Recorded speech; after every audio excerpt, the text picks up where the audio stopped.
Gracias, Eva. Bueno, esto es en honor a mi amigo Jaime. Bueno, hoy les voy a presentar, primero el caso que les voy a presentar es una paciente, mujer de 51 años de edad, que vi hace más o menos 2 meses. La paciente viene a la consulta porque hace un mes le había bajado la visión, y refiere disminución dolorosa de la visión. Ella es de San Nicolás, consultó con su médico y le indicó, empezó el tratamiento con Prendefrin Forte 4 veces al día. Como antecedente patológico, la paciente tiene psoriasis sin tratamiento desde 2010. Eh, y su médico se había comunicado conmigo para comentarme esto, que se había activado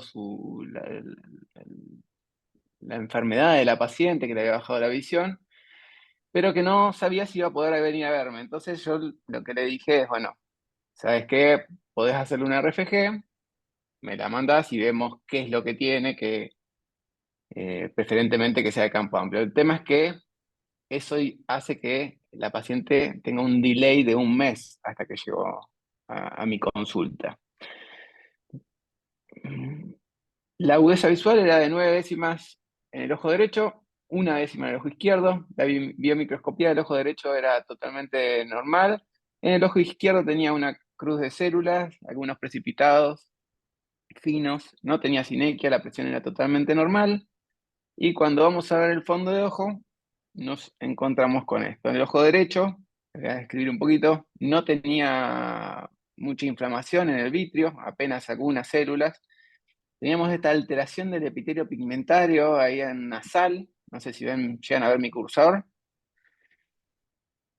Si lo pueden ver, Sí, se ve. me dicen, Sí, se entonces ve. yo voy señalando con el genial. Bueno, entonces tenía toda esta lesión en el epitelio pigmentario, en nasal, y en inferior, no se llega a ver en la foto, pero tenía un pequeño desprendimiento seroso. Este era el ojo derecho y este era el ojo izquierdo, donde sí había más reacción inflamatoria, había unos pliegues coroides en mácula, con todo un desprendimiento de retina seroso inferior, y con también de vuelta esta alteración del epitelio como circuncripta, ahí en la arcada inferior temporal, con algún moteado en el epitelio pigmentado. Bueno, y tenía también inflamación en vitrio. Viendo esto, ¿qué les hace pensar? ¿Qué pedirían? ¿Qué No sé puedes si pedirían pensar? algo. ¿En una arada? Puede ser, sí. También les muestro un poquito, a ver si les da un poquito más de información.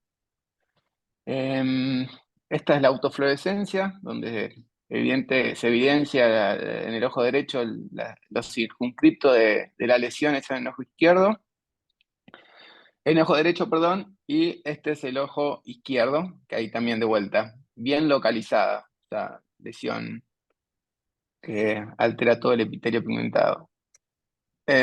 La OCT, la OCT se veía así, el ojo derecho no estaba comprometida la mácula, pero sí podemos ver algo por detrás de la mácula, que es la coroides, que parece bastante engrosada.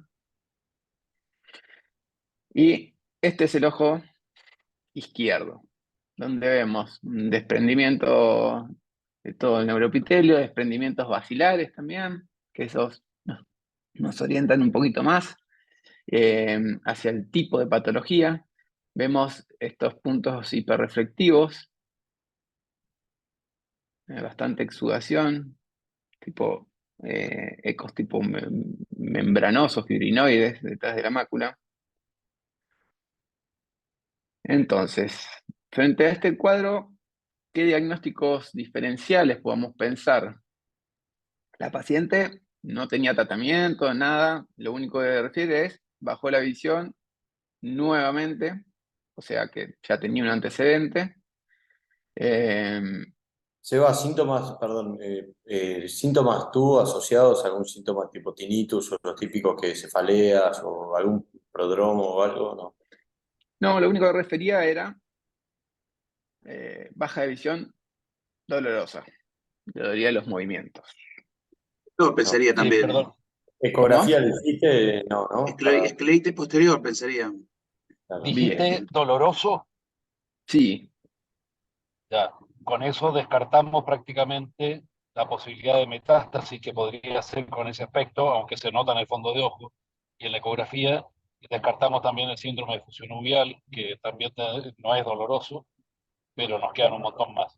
No, pero puede ser una bueno, yo lo que pensé, o lo que uno pensaría en estos cuadros así, eh, con compromisos más circunscriptos, con desprendimiento, asociado a un desprendimiento seroso, tenemos la coreopatía central serosa bullosa, que es bastante eh, rara por suerte, pero cada tanto la vemos. En esto no vamos a tener reacción inflamatoria en vitro, no vamos a tener reacción inflamatoria en cámara anterior.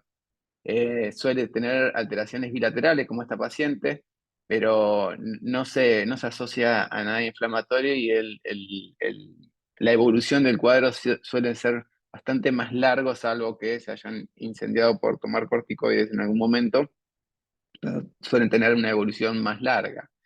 El ARADA, como lo dijeron, está perfecto. Tenemos que recordarnos de los síndromes prodrómicos, vamos a tener la cefalea, eh, el tinnitus, la hipersensibilidad del cuero cabelludo, antes que aparezca toda esta reacción inflamatoria. Vamos a tener reacción inflamatoria en cámara anterior, los pliegues coroides también.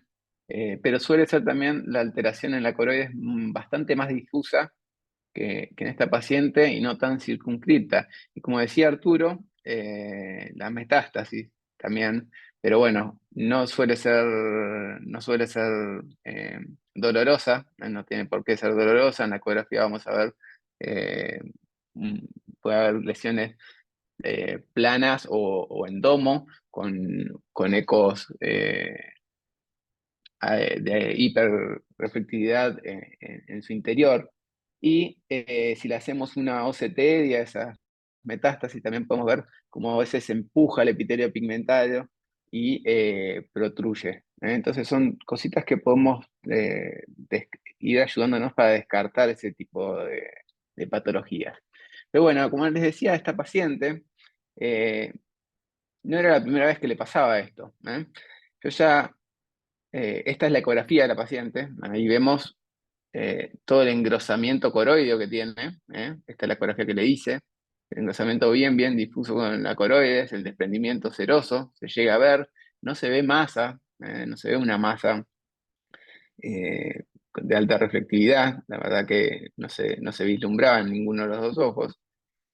Y como les decía, yo a esta paciente ya había tenido esto. Yo la había visto en el 2020 una sola vez, que ya había llegado eh, tratada, con dosis de corticoides, y presentaba este cuadro.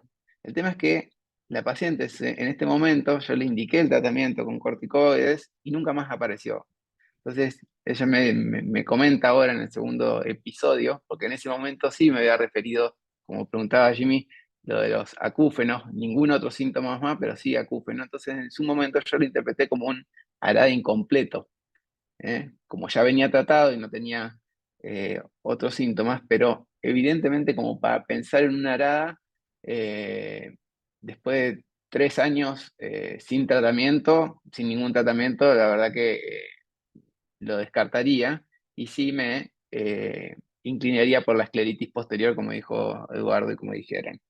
Entonces, la interpreté como una escleritis posterior, que no es tan común que tenga bilateralidad, es más común unilateral, y comencé a tratarlo con corticoides 80 miligramos día, bajándolo bien paulatinamente, y al mes concurre la paciente, ya estando en 20 miligramos día, con 10 décimas de visión en el ojo derecho, y 9 décimas de visión en el ojo izquierdo. Vemos que en el ojo izquierdo se aplanó todo el desprendimiento seroso, ya no tiene más desprendimiento seroso, está la OCT, quedan algunas alteraciones en el epitelio pigmentario y la visión es muy buena. Entonces continuamos el descenso bien despacito de los corticoides para que no vuelva a reactivarse. Eso es lo más importante, no cortar el tratamiento bruscamente, porque es muy común que se reactiven estos episodios. Entonces, tenemos la escleritis posterior, que se puede presentar como una masa, asociada al desprendimiento seroso, con los pliegues coroideos. Suele ser en realidad es más frecuente que sea unilateral.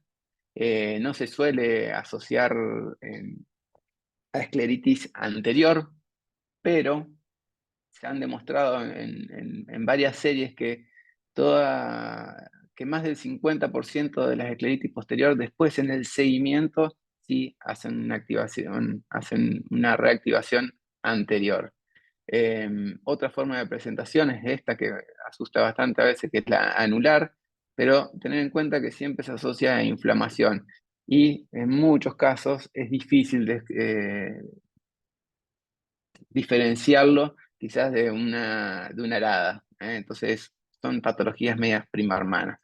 El tratamiento puede ser en algunos casos solamente con corticoides vía oral, se podría intentar perioculares y en algunos otros necesitamos inmunosupresión. Puede haber también aumento de la presión por eh, alteración de los cuerpos ciliares, un síndrome de fusión uveal asociado a veces. eh, y para diferenciarla a veces nos podemos ayudar de las imágenes multimodales, ayudándonos con el OCT-EDI. El OCT-EDI, como ya sabemos, no sabemos cuánto mide la coroide humana, cuándo es una coroide humana normal y cuándo no, pero sí nos puede servir, digo, para el seguimiento y para saber eh, si empezó a reactivarse a medida que nosotros le estamos bajando el corticoide. Entonces, si tenemos una de base en el inicio del tratamiento de la patología, y lo seguimos con el STEDI, podemos ir viendo el grosor de la coroides y a medida que vamos retirando el corticoide, si vemos un engrosamiento nuevo de la coroides, bueno, tratar de no hacerlo más despacio o agregar un ahorrador de corticoides. Y otro Sebas, signo, ¿la ecografía también sirve para medir la coroides en estos casos o es solamente el OCT lo que más te gustaría tener para la medición? no, la ecografía también, y de hecho hay trabajos que correlacionan el OCTEDI con la ecografía, sirve. El tema es que, bueno, la ecografía siempre es operador dependiente. De hecho, si a esta paciente, Arturo, Juan o Pablo le hubieran hecho una ecografía, sería mucho más linda que la que hice yo. Pero y el OCTEDI tiene eso, que nos saca lo de operador dependiente. Es menos dependiente del operador. Y otro signo, que como les estaba comentando, otro signo que me enseñó Emilio a buscar y a mirar en estos pacientes, es la hiperemia, que no lo describen mucho cuando describen la patología, en algunos lugares sí, es la hiperemia que se forma en la inserción de los rectos, es como si fuera una escleritis intermedia a veces que se asocia a estos casos. Y la verdad que cuando uno lo busca, aparece bastante frecuente. Bueno, Seba, una sí, pregunta. Yo tenía el concepto de que no dolían las escleritis posteriores. O sea, duele por la escleritis o duele por la inflamación. Y después, mira, por otro lado, si era una arada, también se curaba con el tratamiento que le diste, ¿no?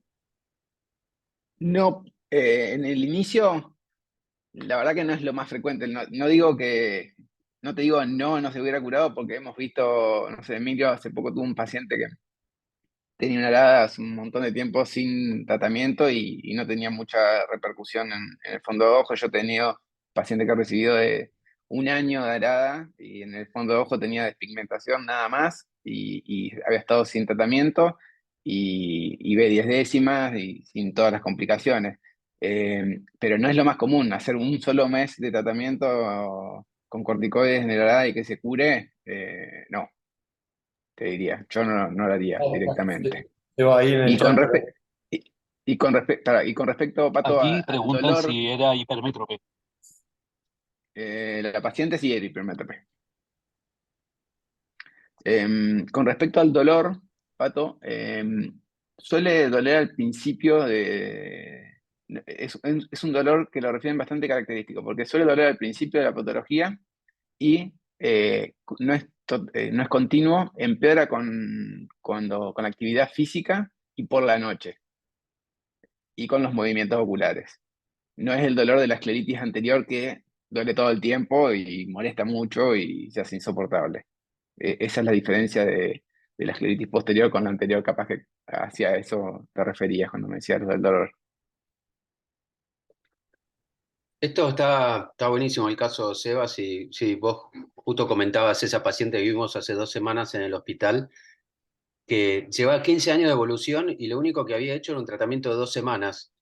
Y había tenido, después le empezamos a preguntar y si había tenido desprendimiento exudativo, ahora tenía vitiligo, cosa que había desarrollado después de mucho tiempo y te apuntaba también al diagnóstico. Entonces, hay veces, y esto está descrito hace años, que es indistinguible la escleritis posterior de la arada. Una arada muy incompleto, podés tener casi las mismas manifestaciones. Así que, nada, está bien. Por suerte el tratamiento es lo mismo para los dos, porque aunque te quede la duda, se tratan de la misma manera. Totalmente. Bueno, Pregunto, ¿y ¿alguna? cuál sería el tip para diferenciarlo? Digamos, la escleritis posterior de una arada, en este caso que es bilateral. ¿Cuál sería eh, eh, el punto clave? en realidad, vamos a apoyarnos un poco ¿cómo es que se llama? En los síntomas y signos prodrómicos, el dolor de la cefalea, la hipersensibilidad del cuero cabelludo, el tinnitus, y también cuando vemos, como les mostraron la foto de la arada, muchas veces, obviamente, tenemos aradas incompletos, aradas completos, pero suele afectar, vamos a ver esos points en la coroides bien difusos, no es un solo punto, no es tan localizado como en este caso de las escleritis posterior, que a veces son más localizados, más una masa, o en su defecto en el alunar. Pero como decía Emilio, a veces es indistinguible y hay que empezar a tratarlo como si fuera una arada. La evolución nos va a decir un poco cómo se trata, cómo se comporta. Bueno, voy a continuar, así no se me pasa. Para mostrar el segundo caso, es un paciente de 46 años de edad que le baja la visión hace 10 días de su ojo derecho, era su ojo bueno. Me refiere que el ojo izquierdo le habían dicho que había tenido un trombo hace 10 años y nunca había recuperado la agudeza visual. Con antecedentes patológicos, el paciente tenía un trasplante renal el año pasado, estaba en tratamiento con micofenolato, corticoides y belatacept. Es un bloqueante de la activación de los linfocitos. Es lo que están usando para los trasplantes renales en vez de la ciclosporina. En segmento anterior, el paciente tenía 2 cruces de células, algunos precipitados queráticos finos y difusos. Veía menos de una décima en el ojo derecho, el ojo izquierdo veía 2 décimas y no tenía inflamación, esos son los precipitados finos del ojo derecho. Y en el fondo de ojo nos encontramos con esto. Tenemos inflamación en el vitrio, alteraciones de inflamación de los vasos, esa foco parecía una retinitis, que ocupa toda la mácula, alteraciones del nervio óptico, hemorragias. Este era el ojo derecho, su ojo bueno había sido, y que le había bajado la visión, y este era su ojo eh, izquierdo, el ojo que había tenido el trombo. Bueno, vamos a tener un poquito en esta imagen, vemos una lesión hipopigmentada, del epitelio pigmentario, en bien macular, como si le llevara una corredera en la autofluorescencia. Más hacia temporal tenemos una lesión más hiperpigmentada con un halo, un halo que lo rodea, hiperauto. Y si le hacemos una OCT a este paciente, veíamos esto, que es un desprendimiento, ahí con fluido. Entonces, quería frenar acá un poquito para preguntarle a ustedes si piensan que el ojo izquierdo es lo mismo que el ojo derecho. Parecen ¿Piensan como desprendimiento. El otro también tiene un desprendimiento del neuroepitelio a nivel foveal, digamos. del ojo derecho? No. Ya ahora te voy a mostrar la RFG, la OCT del ojo derecho. Ok. Pero no. ¿Tiene alteraciones arteriales también en el derecho? No. En el derecho sí tiene En toda el derecho. alteración, compromiso inflamatorio de los vasos. No Pero tiene en ningún este, la verdad que no parece, no tiene inflamación ni en segmento anterior ni en vitrio, y tiene esa imagen que les mostré recién, que si hacemos una RFG, nos da esto, como si fuera un efecto ya ventana, no aumenta con. Y esto, el ojo izquierdo había estado afectado hace 10 años atrás. Y algo muy particular que me refirió que cuando se le afectó, previo a que se le afecte este ojo izquierdo, él había empezado a ver las cosas más chiquitas. ¿eh? Entonces, esto, la verdad que Parece una parece central una central serosa, serosa, crónica. una central serosa crónica, tal cual. No tuvo ningún trombo, no parece nada con alteración vascular ni nada por el estilo. Y es bien diferente a lo del ojo derecho, que es bien inflamatorio. De hecho, en Eh, la OCT parece tener una paquicoroides también, ¿no? Exactamente. No, no lo nombré mucho porque justo este corte que le hice, el aparato tiene para poder ver un poco mejor la coroides, pero sí, exactamente como dice Arturo. Entonces, estamos de acuerdo todos que nada que ver lo que tiene el ojo izquierdo con el ojo derecho, ¿no? ¿Me puedo quedar tranquilo con eso? Sí, se va. Bien, vamos al ojo derecho entonces, que era su problema. Tenemos inflamación en el segmento anterior, inflamación en el segmento posterior, bastante vasculitis. Esto acá al lado del nervio óptico que no me gusta nada, un foco. Entonces, le pedirían algo, un estudio, algún otro estudio de imagen. Bueno, yo le había hecho una RFG, así que vamos a ver el ojo derecho. PPD se va. Vemos alteraciones vasculares, todavía no. Alteraciones vasculares, vemos bien el compromiso de los vasos, están todos inflamados, y la OCT del ojo derecho que me pedía Jimmy, vemos todo el compromiso retinal, de todo el espesor, de la retina y ya el nervio óptico también. Entonces, frente a este caso, un paciente que está inmunosuprimido con este cuadro inflamatorio, con inflamación en el segmento anterior, inflamación en el segmento posterior, eh, ¿en qué tenemos que pensar?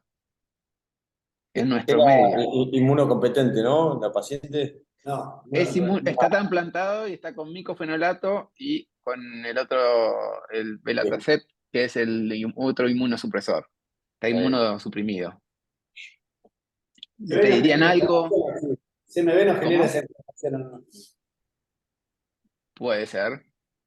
Pero, Es uno pero de los diagnósticos O sea, diferenciales. o sea, Tox, ¿Qué, Pato? Pato tiró toxo, dijo. También, bueno, tenemos que pensarlo. Sí, es un foco de retinitis que tenemos con inflamación en nuestro medio. Si me escucharon algo el viernes, tendría que decir toxo. Está perfecto. Pato dice que no te Así escuchó. que, bueno, un paciente inmunosuprimido con este cuadro inflamatorio, lo que hice es, ya tenía el laboratorio pedido porque ya lo habían visto, estaba derivado del interior, eh, así que estábamos esperando los resultados, nada más, y lo que pensé son los dos diagnósticos diferenciales, el CMV y la toxoplasmosis. Entonces, como no tenía laboratorio y como no sabía qué función renal tenía el paciente, lo derivé eh, para que empiece con el Bactrim vía oral, sin el corticoide, y para el CMV le dije a su nefrólogo que podía hacer ganciclovir endovenoso o vía oral, porque tampoco seguía su estado inmunológico, no sé si se podía internar o no. Lo malo del Valtrex es que en la cajita sale 44.000 pesos y ahí tiene que tomar 2 gramos cada 8 horas. Entonces, obviamente ajustado a su función renal. Pero bueno, por suerte, mientras tanto, cuando esto demoró un día en ir al nefrólogo, ya llegaron los resultados del laboratorio y me aclaró bastante más la cosa. La verdad que yo, por esas lesiones vasculares, esas alteraciones vasculares, pensaba que era una toxoplasmosis, pero bueno, vino negativo para toxo. Y además yo le había tomado una muestra de humor acuoso, pensando en la familia de los herpes, que también vino negativo. Entonces, me descarta toxoplasmosis y vemos la IgG para citomegalo muy alta. Yo hablé con el nefrólogo lo que me dijo es, mira, SMB seguro. Ellos le hacen, porque tienen mucho CMV, entonces le hacen la carga viral, y lo internan y le empiezan a pasar el ganciclovir. Esta es la muestra de humor acuoso. La verdad que es todo negativo, pero bueno, no son muy confiables. Y esta es el cuadro 2 semanas más tarde. Vemos cómo mejoraron todas las alteraciones vasculares, toda la inflamación vascular, mejoró un montón. Créanme que el foco de retinitis está más plano, está más cicatrizado en donde estoy pasando el cursor. Se empieza a notar más este foco ahí peripapilar. Antes había todo un desprendimiento seroso ahí, y no se veía. Bueno, ahora se aplacó todo, se podía ver mejor el fondo de ojo, pero sí habían aparecido estas hemorragias en temporal y ahí en nasal. Entonces, el paciente sigue evolucionando muy bien, después de 15 días de tratamiento endovenoso, y le dan el alta con tratamiento bioral porque se tenía que volver a su provincia, no podía quedarse más acá en, en Buenos Aires. Obviamente no está curado, el cuadro no está curado. Con respecto a las hemorragias esas, comunicándome con el nefrólogo, me dijo que no había ninguna discrasia sanguínea, ninguna alteración sanguínea. También le hicieron un hemocultivo y tampoco dio nada, así que el paciente se volvió a su lugar de origen. Recordemos que la retinitis por CMV puede aparecer en los HIV, después que bajan los CD4 menos de 50, que ahí no vamos a tener inflamación, como en este caso, no vamos a tener nada, por lo general no tenemos nada de inflamación en segmento anterior ni en posterior. Suele ser de aspecto granular, suele haber hemorragias, pero no suele haber inflamación, pero sí en estos pacientes inmunosuprimidos por trasplante. Y con respecto al belatacept, no demostró ser inferior a la ciclosporina y por eso lo están usando, es bastante nuevo, pero sí demostró tener un mayor riesgo de infecciones virales. Y si lo comparan con la ciclosporina, particularmente, para el CMV, tiene mayor predisposición a infecciones por CMV. Entonces lo que se aconseja, sobre todo en pacientes que el donante era positivo para CMV y el receptor negativo, hacer una profilaxis mínima, alguna serie mínima de 9 meses para CMV. Por este paciente, porque nada, era su ojo bueno, y se lo afectó. También tener en cuenta en los pacientes HIV positivos, que después cuando empiezan el tratamiento antirretroviral, van a aumentar su inmunidad y van a hacer un síndrome de recuperación inmune, como este paciente que desarrolló rubiosis, y ya le hemos mostrado un par de veces, y inflamación en segmento posterior. Bueno, y termino esto porque ya estoy en horario. Pasamos a Arturo. ¿Alguna pregunta o algo que les quedó del caso?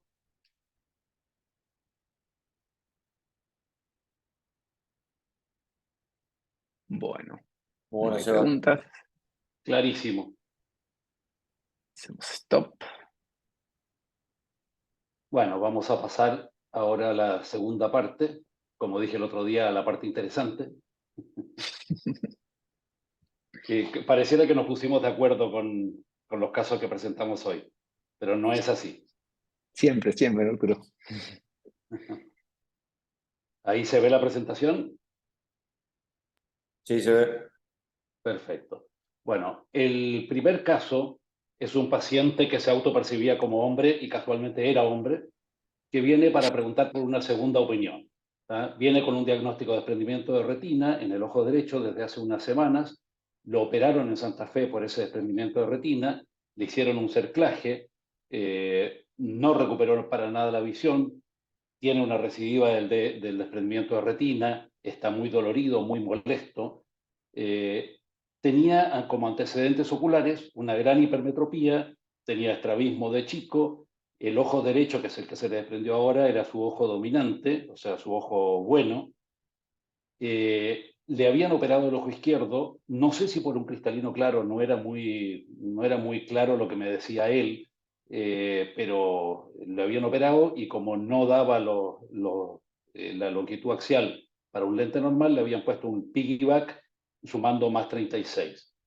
Actualmente estaba con deltisona B, 60 miligramos por kilo, que era más o menos 1 gramo kilo día, prednisolone forte. ¿Ah? O sea, pensaban que era algo inflamatorio, pero no lo había mejorado para nada. ¿Ah?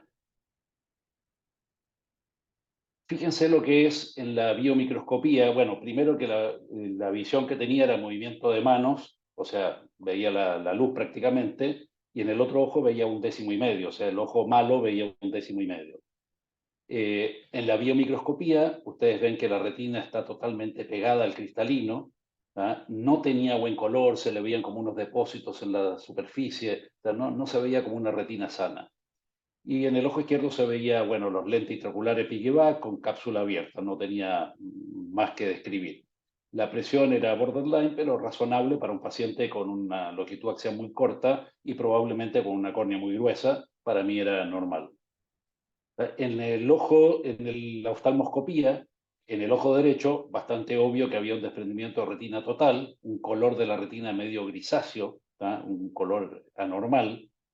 Y en el ojo izquierdo, el vitrio estaba un poquitito turbio, costaba un poco ver, la retina estaba aplicada y se veía una alteración del epitelio pigmentario periférico. ¿Tá? No se veía nada llamativo.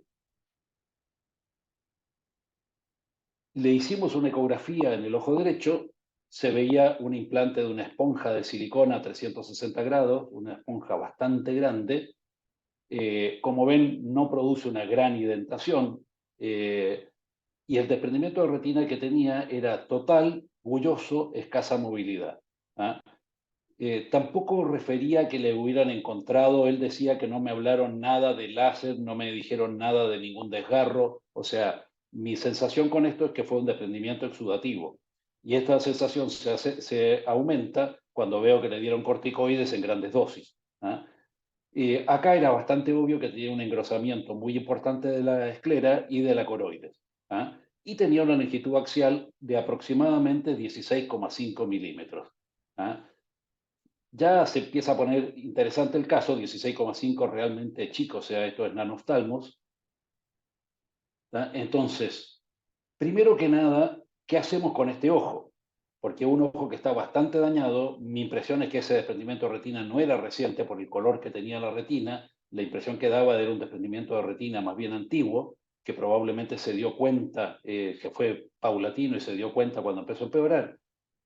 Pero después le tengo que explicar que con casi seguridad era una efusión uveal, o sea, algún tipo de desprendimiento exudativo, por lo que la técnica de ponerle un cerclaje no es precisamente la técnica ideal. Al revés, si tiene una efusión uveal o algo parecido, o para el caso si fuera inflamatorio, le ponen un cerclaje, eso le va a aumentar la inflamación o le va a empeorar el drenaje del líquido que tenga en la esclera. ¿Tá? Pero a fondos perdidos le indiqué una vitrectomía, no me daba para esperar, ya estaba con corticoides de hace tiempo, no me daba para seguir esperando, entonces le indico una vitrectomía sabiendo que tenía muy mal pronóstico por el estado de la retina y posiblemente por la larga evolución también. Entonces en junio del 2021 le hicimos una vitrectomía, le sacamos el cristalino, le pusimos aceite de silicona y la retina quedó aplicada, pero con muy mal aspecto. Tenía un aspecto isquémico, necrótico, tenía una hemorragia subretinal en el polo posterior, o sea, tenía un aspecto feo. ¿Ah? Ahora, si ese aspecto feo fue por la duración, si la hemorragia fue por el intento de drenaje del líquido subretinal que le hicieron, que yo sospecho que fue eso, ¿ah? No es fácil pulsar para sacar líquido subretinal en una esclera icoroides tan gruesa como esa. Entonces sospecho que ahí fue más bien agresiva la cosa. ¿Ya? Obviamente, eso no se lo dije al paciente, porque no ganaba nada ya a esa altura. Bueno, un mes después, la huesa visual era de luz, o sea, no había mejorado en absoluto. Tenía un desprendimiento de retina inferior, la parte superior estaba aplicada, pero fíjense que esta es la parte superior aplicada. tenía un aspecto grisáceo la retina, blanquecino, con hemorragias múltiples por ahí, pero la verdad es que no recuperó prácticamente nada de retina, de visión, pese a tener la mitad de la retina aplicada. Cuando ustedes tienen una zona de retina aplicada, lo mínimo que tiene que ver es cuentadedo, si la retina está viva. Entonces, si ves solamente la luz con esta retina, me parece que no justifica seguir haciendo tratamientos, más operaciones o lo que fuera que hay que hacer. ¿Tá? Un año después, se presenta con una disminución de hueso visual del ojo izquierdo. El ojo izquierdo era el ojo amblíope, pero que veía 1,5. ¿Tá? Dice que esto empezó hace 4 días, justo le pasó 7 días después de que le hubieran puesto una vacuna, de la vacuna esta moderna para el COVID, ¿tá? Que todo el mundo estaba hablando de las reacciones inflamatorias, etc. Y el paciente vino, bueno, en el ojo derecho con la misma visión de luz que tenía antes, y en el ojo izquierdo le había bajado de 1,5 a 1, que no es tanto, pero él se da cuenta claramente.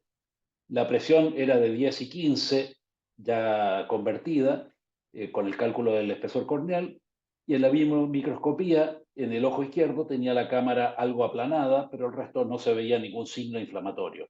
¿Ah? Y en el fondo de ojo tenía un desprendimiento de retina bulloso inferior con la mácula aplicada y no vimos ningún desgarro. Le hicimos una ecografía, en la ecografía se veía un desprendimiento de retina amplio con algo de shifting, o sea, se movía un poquitito con el cambio de posición, claramente a predominio inferior. Tenía un engrosamiento de corio escleral, que la esclera llegaba hasta 2,3 milímetros, perdón, hasta 1,8 milímetros de esclera, con desprendimiento coroideo pequeño en la periferia. Ya que estamos, ¿ustedes creen que esto es engrosamiento escleral? O sea, creo que no cabe duda que es una esclera gruesa. ¿Podría ser una escleritis por el engrosamiento? El detalle podría, pero fíjense en el detalle que este paciente tiene una longitud axial de 16,5. Yo siempre le hago una explicación a los pacientes que si yo agarro un globo y el globo lo tengo desinflado o lo inflo a un diámetro de 40 centímetros, la cantidad de goma que tiene ese globo es exactamente la misma. ¿Qué hace que la pared sea cada vez más delgada? Entonces, un ojo hipermétrope tiene la misma cantidad de esclera por gramo que un ojo miope de 33 o 35 milímetros. La misma cantidad. Entonces, claramente la esclera va a estar adelgazada cuando el ojo es miope y va a estar engrosada cuando es hipermétrope. Entonces, esto no es sinónimo de inflamación. Sí es esclera gruesa. Es esclera, no llamémosla engrosada, porque significaría que se puso gruesa, sino que es esclera gruesa directamente. Es una diferencia bastante importante cuando uno habla de escleritis o de inflamación. Bueno, tenía un pequeño desprendimiento coroideo en la periferia. Esto era... ¿Quién? Esa música... Ah, ¿me oyen ahí? Sí, Arturo. ¿Me oyen o no? A ver. Sí, sí, te Perfecto. escuchamos. Hola, ¿me oyen? Oh, Te escuchamos. Ah, perfecto. Bueno, este es el desprendimiento de retina que tenía, esta es la cirugía que le hicimos, ahí se ve una VM, ahí se ve la ecografía que traía, y le hicimos ventanas en los 4 cuadrantes, esclerotomías en 4 cuadrantes, más aire. Fíjense que ahí estamos haciendo las ventanitas de un espesor más o menos 70-80% del espesor de la esclera, que esto es más de 1 milímetro. Fíjense el espesor que tiene, parece una hamburguesa. Estamos sacando un montón de esclera. ¿Ah? Entraña. Cuando tenemos ya ese flap, que no es un flap porque no le dejamos la tapa, sino es una ventana, le hacemos un agujero en el centro, o sea, le llegamos hasta la coroides. A través de la coroides drena un montón de líquido, pero después además punzamos la coroides para sacar el líquido subretinal. Eso, por supuesto, lo hacemos en la parte inferior, que era donde estaba el desprendimiento de retina. En la parte superior no le punzamos para sacar el líquido subretinal. Decompensamos la presión con aire. Fíjense que estamos abriendo acá, no estamos metiendo un punch, no estamos sacando, no estamos haciendo una esclerectomía completa de espesor total, sino una esclerotomía filtrante. A las 4 semanas está todo aplicado, el paciente está feliz porque está viendo 2 décimas, o sea, antes veía 1,5 décimos, ahora está viendo 2, no sé por qué milagro se dio eso, pero él estaba feliz. Pero a las 10 semanas, el desprendimiento de retina nuevamente era total. Tenía bullas inferiores, el paciente tenía ojo único. Hicimos una prueba de darle de vuelta del Tizona B 1 miligramo kilo día. En 3 semanas no había mejorado nada. ¿Ah? Teniendo en cuenta que el paciente estaba casi ciego, o sea, a la mañana veía algo porque le cambiaba de posición el líquido, pero durante el día no veía nada. ¿Ahora qué hacemos? Primero que nada, con el diagnóstico, ¿están de acuerdo? Nanostalmos, retina engrosada, esclera gruesa, Me hace acordar, Tiene, me hace tiene todos los acordar, números. desprendimiento coroideo, desprendimiento de retina, sin desgarros, no tiene dolor, no tiene molestias, no tiene inflamación. me hace acordar al caso de papá, ¿te acordás? Una mujer Bueno, llamada viendo Chuchunchun. esto, una retina desprendida en un paciente que era su único ojo y que le habíamos hecho 3 semanas de antiinflamatorio, le repetimos la cirugía. ¿Tá? Esta vez le hicimos esclerotomías bastante más generosas, o sea, le abrimos y le sacamos una parte para hacer una perforación total. Y le pusimos gas en vez de ponerle aire, para que le dure más tiempo. A las 2 semanas había recuperado medio décimo, el paciente seguía con desprendimiento de retina inferior que incluía la mácula, y le explico al paciente que cuando uno hace estas ventanas para drenar en las efusiones uveales, no por tanto por mi experiencia, sino por las estadísticas mundiales, las publicaciones que hay, los resultados suelen ser muy tardíos, o sea, suelen ser varios meses hasta que se reabsorbe el líquido. Normalmente no se reabsorbe en un mes, se suele demorar 4, 5, 6, 8 meses. Pero el paciente está muy angustiado, no está dispuesto a esperar meses, dice que para eso él se pega un tiro, y me dice que prefiere arriesgarse a otra cirugía, porque yo le había hablado de la posibilidad de que si hago una cirugía va a tener que hacer con silicona, porque no tengo ya la opción de volver a poner gas. Finalmente, al mes lo decidimos y le hicimos una vitrectomía y le pusimos aceite de silicona. ¿Ah? A las 4 semanas el paciente estaba feliz porque había recuperado 1 décimo, o sea, un poquitito menos de lo que tenía antes. La retina estaba aplicada, tenía una alteración del epitelio pigmentario difusa, como ustedes pueden ver acá en la fotografía y como se ve en la negrita debajo. ¿Ah? Y a los 9 meses, o sea, hace poquito tiempo, el paciente estaba con una agudeza de 1 décima, con un más 14, porque tenía una hipermetropía alta, pese al piggyback que se lo dejamos, estaba con más 14 por el silicón, con todo aplicado, y no quiere oír, acá se ve en la ecografía que está todo aplicado, y también en la ecografía se ve el grosor de la corioesclera, sigue siendo gruesa, pero no está con exudación. Entonces, y el paciente no quiere saber una palabra de sacar la silicona, tampoco es que yo tenga muchas ganas de sacársela, y por otro lado el paciente a través de eso ve con un lente de más 14 que es más o menos lo que usó toda su vida, así que no le cambiaba demasiado. El caso 2, también un paciente de sexo masculino, 44 años, lo derivaron para descartar un melanoma, o sea, tenían sospecha de melanoma y me lo manda para descartar un melanoma.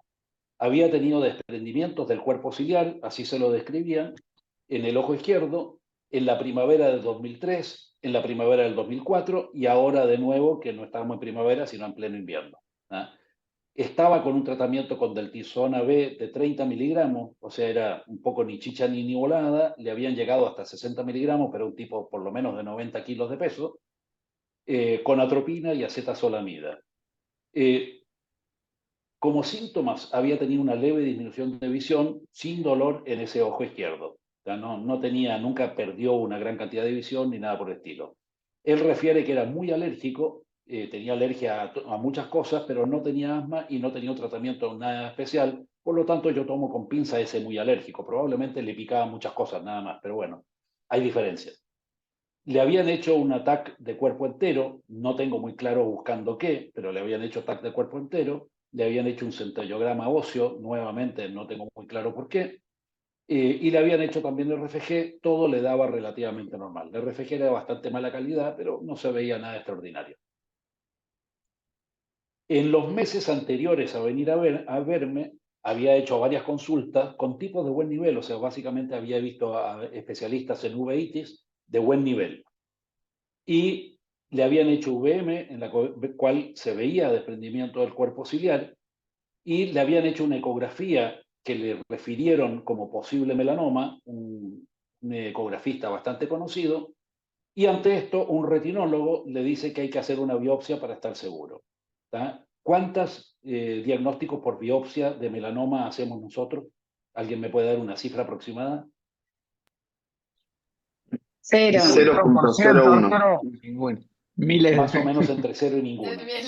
Cientos de miles. Pero tendría que ser un melanoma melanótico con ecografía irregular, o sea que sea heterogéneo, de alta reflectividad, y capaz que tenga una duda. Pero jamás hacemos diagnóstico por biopsia. Y este médico, por tener una duda, quería hacerle una biopsia. Gracias a Dios, el paciente tenía algo de sentido común, salió rajando buscando otra opinión. Entonces, cuando viene, tenía 10 décimos en un ojo, 8 en el otro, presión normal, bimicroscopía normal. En el ojo derecho, en la oftalmoscopía, no se veía nada. En el ojo izquierdo tenía un pequeño desprendimiento de retina inferior, plano. En la ecografía que ustedes ven acá a la derecha, tenía un engrosamiento ciliocoroideo leve inferior con un DR localizado. Ahí es donde le querían hacer la biopsia. No tenía desprendimiento coroideo, o sea, tenía un engrosamiento que viene a ser equivalente, pero no llegaba a tener un desprendimiento seroso. La esclera en esa zona era un poquitito gruesa, medio discutible, y tenía una longitud axial normal, no era hipermétrope. Con este cuadro yo le dije, la verdad es que no veo que necesite tanta cosa, no me voy a meter a hacer una cirugía, no me voy a meter menos todavía a hacer una biopsia. Entonces le digo, hagamos un control en 3 meses, vamos disminuyendo el corticoide y vemos qué pasa. Pero primero quería tener claro qué es lo que estaba pasando sin tanto tratamiento. Bueno, como suelen ser los pacientes muy cumplidores, el control de los 3 meses lo hizo 185 meses después, a principios de este año. Entonces, el paciente vino con una disminución marcada de la visión del ojo derecho, pero antes era en el ojo izquierdo, esta vez en el ojo derecho. 2 años de evolución de esa disminución, pero hace 2 meses ya se descompensó, por así decirlo, y perdió la capacidad de leer con ese ojo. Le venían haciendo un tratamiento con corticoides previamente, le habían dado varias veces porque tenía otros episodios parecidos, acetazolamida, bueno, como les digo, lleva 2 años de evolución, y le venían desde hace 2 años ya haciendo tratamiento de todo tipo. Cuando perdió la visión, le hicieron además triancinolona subtenoniana, Deltar, Brimopress, etc. Tenía OCTs, que si ustedes las miran son bastante parecidas a las que mostró hace un rato Seba.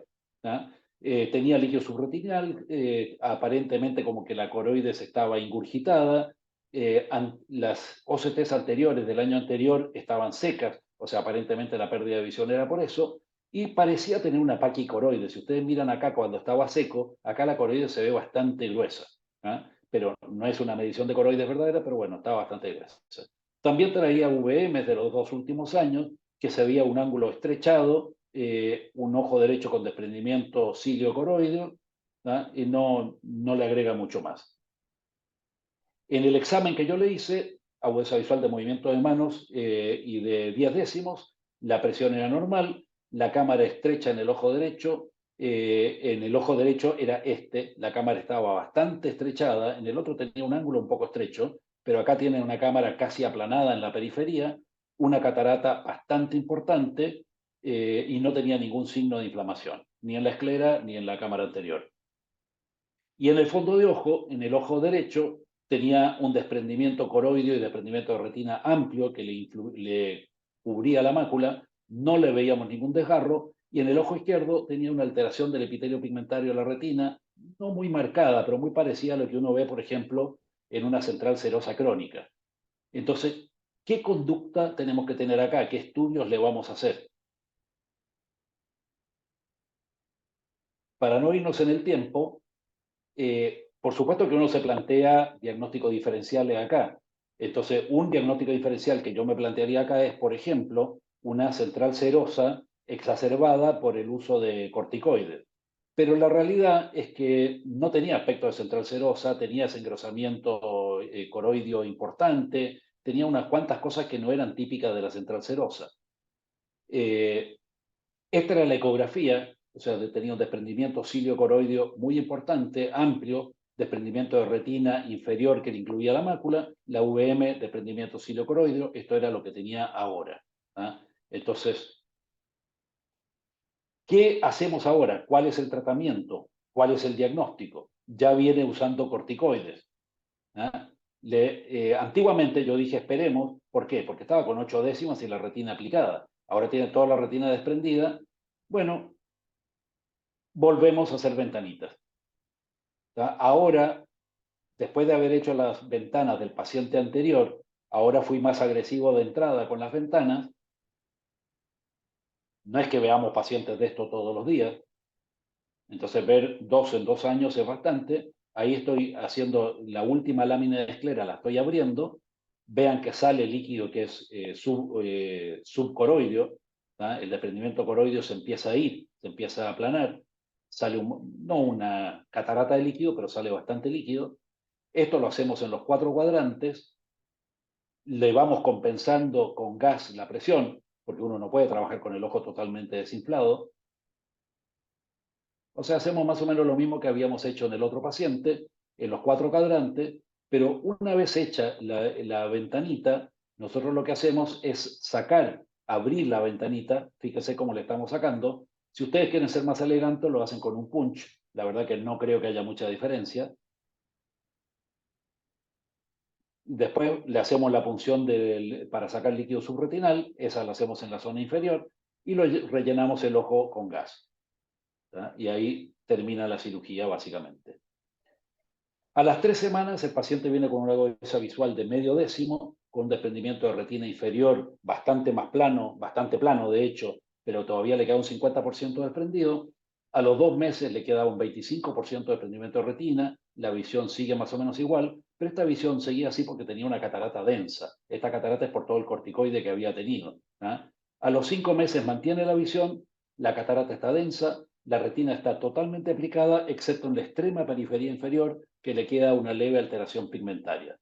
En el ojo izquierdo lo tenía totalmente normal. Yo le dije, esperemos unos meses, cuando esté cumpliendo 10 meses, 12 meses o algo por el estilo, operamos la catarata. No me quiero apurar, aunque no creo que haya mucha relación, pero no me quiero apurar en producir algo inflamatorio cuando todavía le queda algo de la retina desprendida.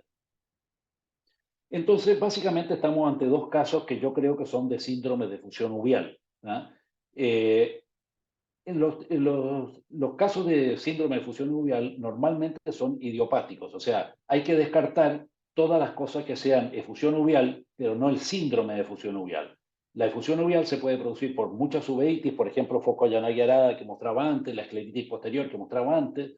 También se puede producir con alguna neoplasia, incluso con metástasis, incluso con melanoma. Puede ser iatrogénica, por ejemplo, este paciente podría haber estado operado de catarata, tener una filtración, haber tenido un traumatismo, etc. Entonces hay que eliminar todas esas causas porque son causas de confusión bastante importantes. O sea, en los trabajos que presentaron los Shields, por ejemplo, solamente el 16% de los casos que venían con diagnóstico de fusión uveal eran síndrome de fusión uveal. Todos los otros eran secundarios a algo. Es un desprendimiento crónico, muchas veces recidivante de las ciliocoroides y a veces de la retina, que son los que realmente nos importan a nosotros. La hipermetropía no está presente siempre, es lo que uno siempre cree, pero no está presente siempre. Y el 65% de los casos, a la corta o a la larga, son bilaterales, como vimos acá. En este caso, los 2 fueron bilaterales, en uno de ellos al mismo tiempo, en el otro caso, con varios años de diferencia. Y si tienen una duda si esto es un melanoma, no le hagan una biopsia, hagan una transiluminación. Le meten una lucecita, le ven que brilla la esclera y saben que eso no es un melanoma. Entonces es una locura hacer una biopsia pudiendo hacer una transiluminación. La incidencia es bajísima. Fíjense que en un estudio que hicieron dio alrededor de 1 cada 10 millones, cuando estamos hablando que los melanomas en el mismo país son 10 por millón por año. Entonces, la centésima parte que un melanoma. Y como les dije, 16% del diagnóstico inicial correcto, los demás no. En la clasificación hay un tipo 1 que es asociado a nanoftalmos, pero los otros 2 tipos no son asociados a nanoftalmos. Sí, en el tipo 1 tiene engrosamiento coroideo de la esclera y en el tipo 2 también tiene una esclera engrosada, pero no necesariamente nanoftalmo. Frecuentemente hipermetropía, pero no realmente nanoftalmo. Y en el tipo 3 la esclera es normal y la cirugía no es favorable. ¿Por qué? Justamente porque la esclera es normal. Se supone que acá hay un problema de difusión del líquido a través de la esclera porque la esclera está muy engrosada. No me voy a meter en la anatomía patológica en la esclera, pero en estos casos el tratamiento médico es más importante: acetazolamida, corticoides, AINE, antiangiogénicos, prostaglandinas, hay un montón de cosas que se le pueden dar. Los corticoides suelen ser ineficientes, igual bastante frecuente probar. Las cirugías de las vorticosas que se hizo inicialmente no era muy eficiente, y la esclerectomía, en los trabajos más importantes que hay, en el 83% de los casos funcionó con una cirugía, y con una segunda revisión, como fue el primer caso mío, llegan a un 96%. Siempre quedan casos que no funcionan. Acuérdense que la respuesta es lenta. Entonces, como conclusiones de esto, el diagnóstico es clínico, es por exclusión de otras causas. Por supuesto que la ecografía es indispensable porque uno tiene que ver el espesor de la esclera. El tratamiento médico por lo general es ineficiente, salvo en los casos que la esclera es muy delgada, que es donde tiene más resultado.